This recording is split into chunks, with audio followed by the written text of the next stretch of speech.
You good? Great.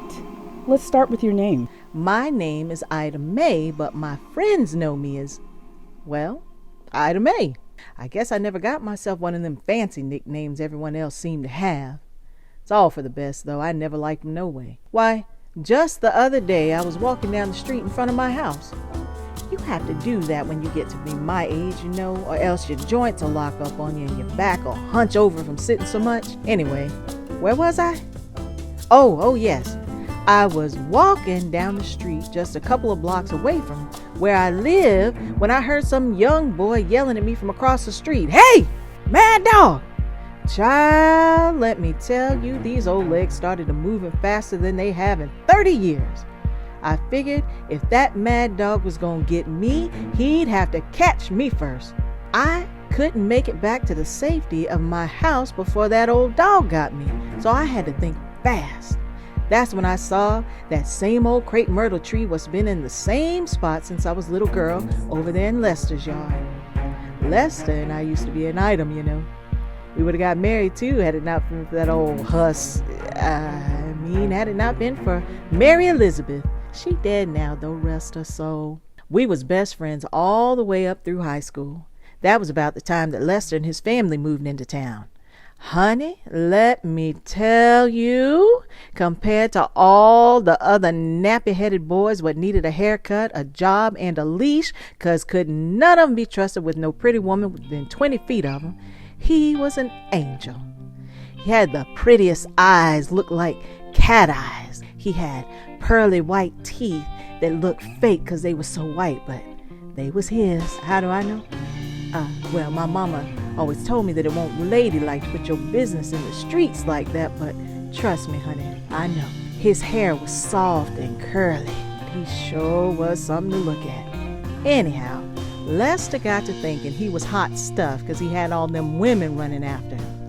So one night while he was out at the bar down the road a ways, he got to talking to this one lady who must have been so hypnotized by them eyes that she didn't see her husband walking up behind Lester. Before she could even open her mouth to say one word, that fella hit Lester with the power of Samson himself. Some of the folks what was there said that fella stuck his fist so far in Lester's mouth that you could see a fist print clear in the back of Lester's neck.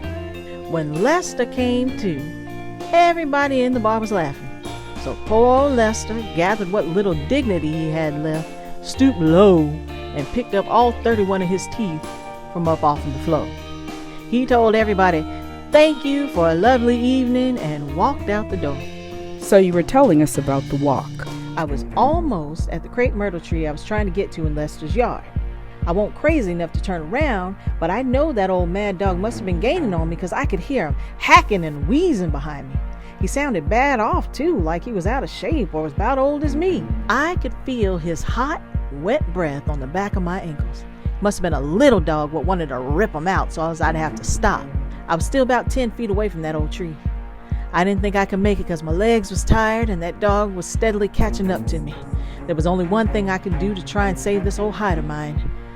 I was going to have to try and communicate with him. Honey, let me tell you, I started shouting, 1, 2, 3, ain't no mad dog gonna eat me. And with that, I dove onto the ground, rolled about 3 or 4 times, and somehow found my way to my knees.